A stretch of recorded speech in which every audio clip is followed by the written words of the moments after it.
Hello students, welcome to channel सब कुछ no. आज आप लोग पढ़ेंगे क्लास 9th एनसीईआरटी मैथ का प्रश्नावली 13.6 के लिए इंट्रोडक्शन, फार्मूला और फिर प्रश्नावली 13.6 का क्वेश्चन नंबर फर्स्ट। इससे पहले वाले पार्ट में आप लोगों ने प्रश्नावली 13.5 का पूरा कंप्लीट पढ़ाई किया था। तो अगर आप लोग चैनल पर नए हैं, चैनल को सब्सक्राइब करिए, वीडियो को लाइक करिए और ज़्यादा ज़्यादा शेयर करिए ताकि सभी लोग आसानी से ऑनलाइन पढ़ाई कर सकें। तो देखिए यहाँ पर प्रश्नावली 13.6 को सॉल्व करने से पहले आप लोगों को जानना है बेलन का आयतन क्या होगा और इसका फार्मूला क्या होता है। आप लोगों ने जैसे घनाभ का आयतन पढ़ा था, घन का आयतन पढ़ा था, अब इधर बेलन का आयतन पढ़ना है। आप लोग पहले पढ़ भी चुके हैं बेलन कहते किसको हैं, और बेलन का आप लोग पढ़ चुके हैं वक्र पृष्ठीय क्षेत्रफल और संपूर्ण पृष्ठीय क्षेत्रफल, ये आप लोग पढ़ चुके हैं। तो बेलन आप लोग जानते हैं, हमने आप लोगों को बेलन का जब परिभाषा बताया था तो हमने ये बताया था कि अगर एक वृत्त पर आप लोग उसी साइज के बहुत सारे वृत्तों को रखते जाएं, मान लीजिए यहाँ पर ऐसे नीचे एक ऐसे वृत्त रखा हुआ है। हमने आप लोगों को एग्जाम्पल दिया था चूड़ी का कि एक चूड़ी पर उसी साइज का दूसरा चूड़ी, तीसरा चूड़ी रखते जाएं तो जो हमारा सीधा लंब के जैसे एक आकृति बनेगा। मान लीजिए ये एक वृत्त है, इसी साइज का हम लोग ऐसे बहुत सारे वृत्तों को रखे जाएं तो इसमें ऊंचाई बढ़ता जाएगा और जो फिगर बनेगा उसी को हम लोग लंब वृत्तीय बेलन या बेलन कहते हैं। और बेलन दो तरह से हो सकता है, या तो बेलन भरा हुआ हो सकता है पूरा, या तो खाली होगा। अगर खाली होगा तो कुछ मोटाई इसमें दिया होगा, मोटाई अगर दिया रहेगा तो आप लोग धारिता और आयतन में अंतर समझेंगे, क्योंकि धारिता कितना मतलब पानी या गैस जो भी द्रव वाला चीज है इसके अंदर कितना आएगा उसको हम लोग कहते हैं धारिता, और आयतन ये कितना स्थान घेर रहा है। मान लीजिए यहाँ पर हमने रख दिया बेलन को, कितना स्थान घेर रहा है उसको कहते हैं आयतन। तो आप लोग ये याद रखेंगे कि जब मोटाई दिया होगा तो धारिता और आयतन दोनों में अंतर हो जाएगा, लेकिन जब मोटाई नहीं दिया होगा तो धारिता और आयतन दोनों को आप लोग बराबर ही समझेंगे, एक ही समझेंगे।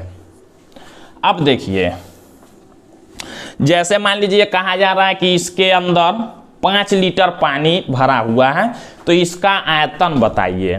तो अंदर भरा हुआ है तो आप लोग निकालेंगे तो धारिता ही, लेकिन कहलाएगा वो आयतन ही, क्योंकि इसकी मोटाई नहीं दी गई है। वही कह दिया कि अगर इतना मोटा है, ये 2 सेंटीमीटर मोटा है और इसकी धारिता दी गई है, आयतन निकालिए, तो दोनों को एक बराबर नहीं कर सकते हैं। ये आप लोग याद रखेंगे।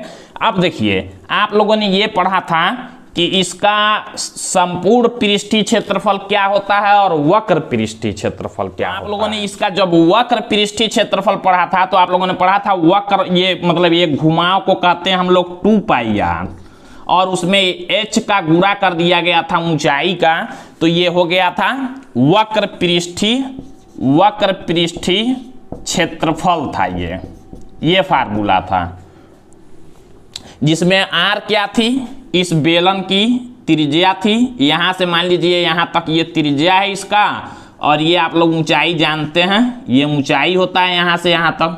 तो देखिए ये तो हो गया वक्र पृष्ठीय क्षेत्रफल। संपूर्ण पृष्ठीय क्षेत्रफल आप लोगों ने आप लोगों ने पढ़ा था। संपूर्ण पृष्ठीय क्षेत्रफल क्या है, उसमें वक्र पृष्ठ तो आएगा ही, ये वक्र पृष्ठ तो आएगा ही, और नीचे का एक क्या आएगा, वृत्त का क्षेत्रफल।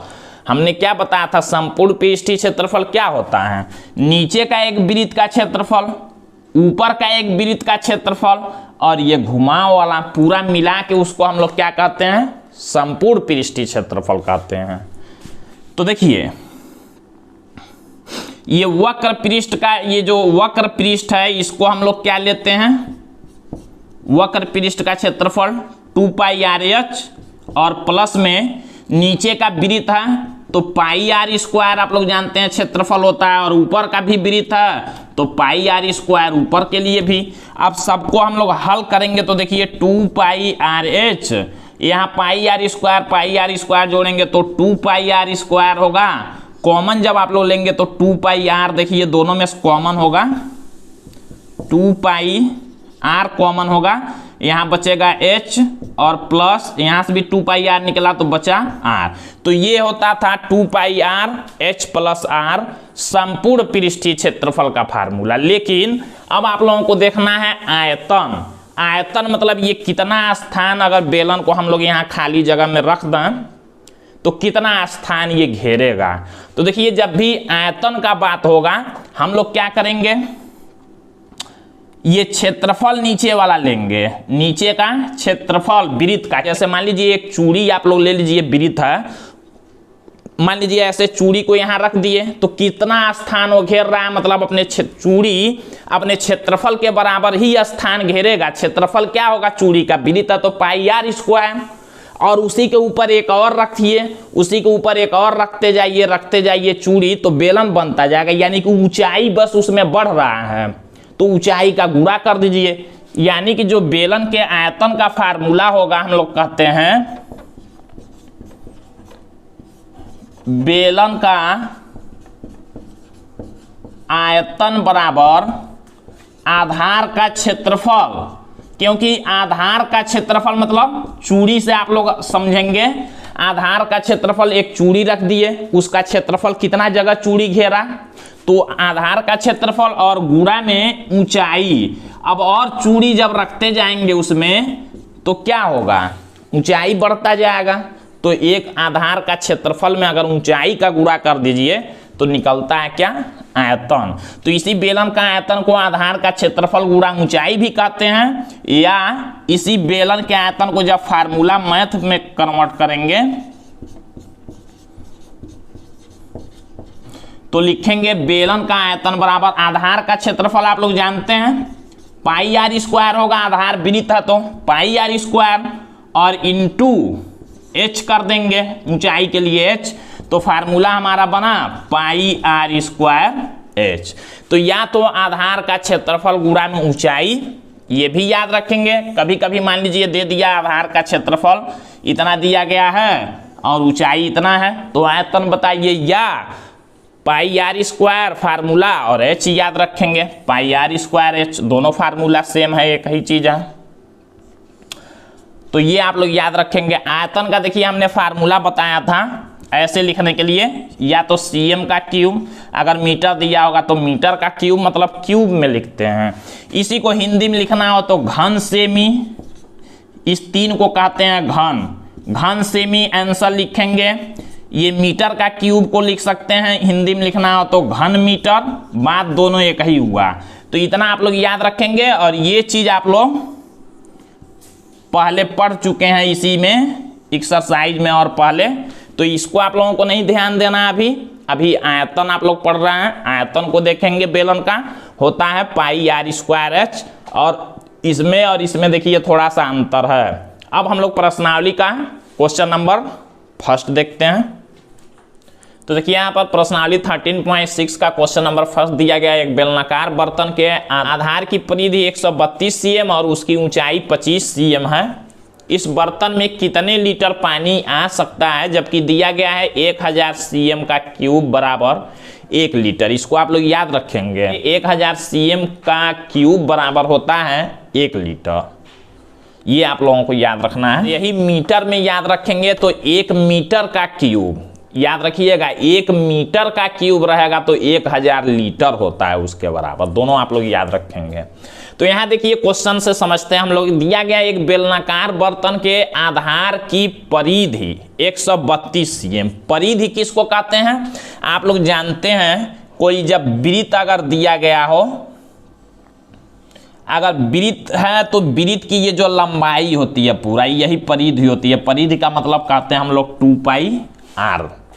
तो कहा गया एक बेलनाकार बर्तन के आधार की परिधि। अब देखिए हम लोग यहाँ पर फिगर नहीं बनाएंगे आप लोग, तब भी कोई बात नहीं है, फिगर बना भी सकते हैं। एक हम लोग बेलन बना लेते हैं।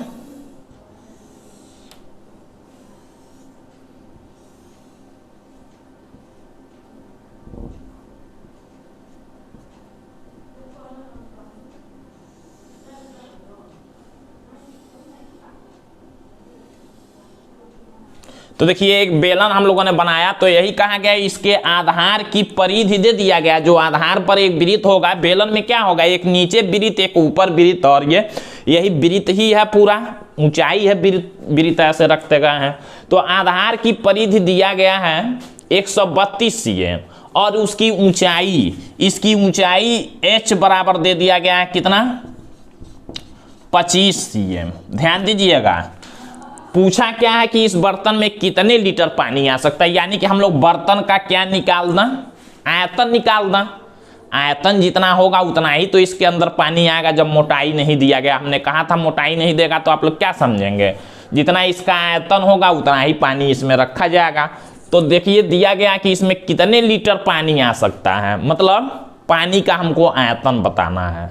तो पानी का आयतन कैसे बताएंगे, फार्मूला आप लोग आयतन का जानते हैं, पाई आर स्क्वायर, अभी हमने बताया बेलन के आयतन का, पाई आर स्क्वायर एच। एच तो दे दिया गया 25 cm, लेकिन आर नहीं दिया गया है, यहाँ आर नहीं दिया गया है। यही आर पहले हम लोगों को निकालना पड़ेगा, जिसके लिए परिधि दे दिया गया। इस परिधि से हम लोग आर निकाल सकते हैं। तो देखिए कैसे निकालेंगे, हम लोग लिखेंगे चूंकि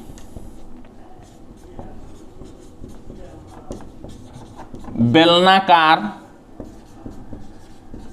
पाइप की ऊंचाई बराबर, बेलनाकार पाइप की ऊंचाई बराबर दिया गया है कितना, 25 cm, ये दिया गया है। ऊंचाई को हम लोग h कहते हैं, तो ऐसे लिख लेंगे ऊंचाई h बराबर 25 cm, तथा ये दिया गया परिधि, लिखेंगे बेलनाकार बर्तन के आधार की परिधि, लिखेंगे बेलनाकार बर्तन के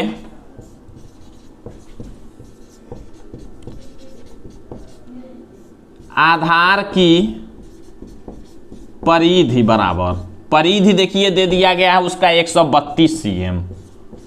एक बात आप लोग ये भी याद रखेंगे, या तो पूरा सीएम में होना चाहिए या तो पूरा मीटर में। अगर नहीं दिया होगा तो उसको कन्वर्ट करना पड़ेगा आप लोगों को। तो देखिए दे दिया गया है बेलनाकार बर्तन के आधार की परिधि 132 cm। त्रिज्या नहीं दिया गया, हम लोगों को फार्मूला लगाने के लिए आयतन का त्रिज्या होना जरूरी है, तो हम लोग त्रिज्या मान लेंगे। लिखेंगे माना, यहाँ लिख लेंगे माना बेलन की त्रिज्या बराबर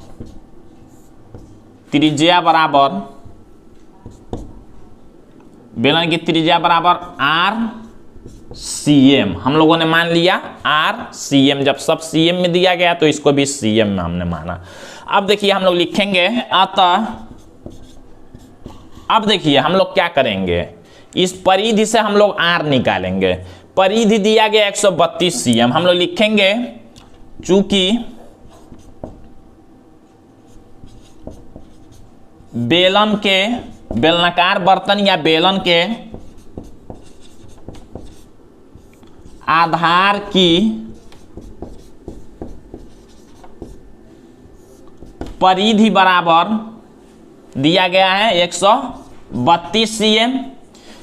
इसलिए अब देखिए बेलन के आधार की परिधि होता क्या है, परिधि, बेलन के आधार की परिधि मतलब ये वृत्त है, वृत्त की परिधि क्या होता है, फार्मूला आप लोग जानते हैं। बेलन के आधार की परिधि होता है 2 पाई आर, मतलब वृत्त की परिधि। बेलन का आधार क्या है, वृत्त है, तो वृत्त की परिधि 2 पाई आर होता है, और बराबर हम लोग लिखेंगे 132 cm। इसके जगह पर हमने परिधि का फार्मूला रखा और 132 cm दिया गया है। सीएम को यहाँ से हटा लेते हैं हम लोग सॉल्व करने के लिए। अब देखिए हमको आर का मान निकालना है, पाई का मान कहा गया है 22/7 लेना है जब तक दूसरा नहीं कहा जाएगा। तो हम लोग क्या करेंगे, 2 गुणा में पाई का मान रखेंगे 22/7, फिर गुणा में आर और बराबर 132 लिखेंगे। आर का मान निकालना है, 7 भाग में है, उधर करेंगे गुणा में होगा, और 2 और 22 गुणा में इधर करेंगे भाग में होंगे, यहाँ बचेगा आर। आर बराबर होगा 132 गुणा में 7 और बटा में 2 गुणा में 22, ये हो गया। अब देखिए हम लोग इसको भाग करके कैंसिल भी कर सकते हैं। 2 से 132 में भाग करेंगे तो 66 बार में कैंसिल होगा। फिर देखिए 22 से भी इसको कैंसिल कर सकते हैं 3 बार में। तो 3 और 7 का जब गुणा करेंगे 3 और 7 बचा तो होगा 21। आर को हमने सीएम माना था तो सीएम, आर का मान देखिए आ गया 21 सीएम। अब जब आर का मान आ गया तो हम लोग आसानी से इसको निकाल सकते हैं। जब आर का मान हमने निकाल लिया है 21 सीएम, हम लोग क्या करेंगे, हमको चाहिए बेलन का आयतन, बेलन में कितना पानी, कितने लीटर पानी आ सकता है, तो यानी कि बेलन का आयतन हम लोग लिखेंगे। अतः बेलनाकार बर्तन का आयतन बराबर, फार्मूला होता है पाई आर स्क्वायर एच। पाई का मान रखना है 22/7 गुणा में आर का मान देखिए यहाँ पर आया है 21, तो 21 2 बार लिखना पड़ेगा, स्क्वायर है तो, और गुणा में एच, एच का मान देखिए दिया गया है 25। 7 से 21 को कैंसिल कर सकते हैं 3 बार में, और बाकी सभी संख्याओं का गुणा कर लेते हैं। गुणा करेंगे तो आएगा 34,650। आयतन आया 34,650। किस में आएगा, ये सीएम में दिया गया था तो सीएम का क्यूब। अब ये देखिए आंसर नहीं लिखेंगे, ये तो बेलनाकार बर्तन का आयतन हो गया इतना सीएम का क्यूब। यहाँ दिया गया है 1000 सीएम का क्यूब बराबर होता है 1 लीटर, तो हम लोग 1000 से इसमें भाग करेंगे और इसको बदल लेंगे लीटर में, कितना लीटर पानी आएगा। यहाँ लिखते हैं, देखिए लिखेंगे चूंकि 1000 सीएम का क्यूब बराबर 1 लीटर, इसलिए इतना सीएम का क्यूब है। 34,650 सीएम का क्यूब बराबर कितना लीटर होगा, हम लोग क्या करेंगे 34,650 में भाग कर देंगे 1000 से, तो ये बदलेगा लीटर में, 1 0 से 1 0 कैंसिल करेंगे और 100 से इसमें हम लोग भाग करेंगे। तो जब 100 से भाग करेंगे तो हम लोग यहाँ लिख लेते हैं, देखिए तो 34.65 लीटर आएगा। यानी कि आंसर हम लोग क्या लिखेंगे, इस बर्तन में कितने लीटर पानी आ सकता है, तो 34.65 लीटर पानी आ सकता है। इस तरह से आप लोगों को क्वेश्चन सॉल्व करना है। बाकी बचे हुए क्वेश्चन आप लोग अगले पार्ट में देखेंगे। तो आज के लिए बस इतना है।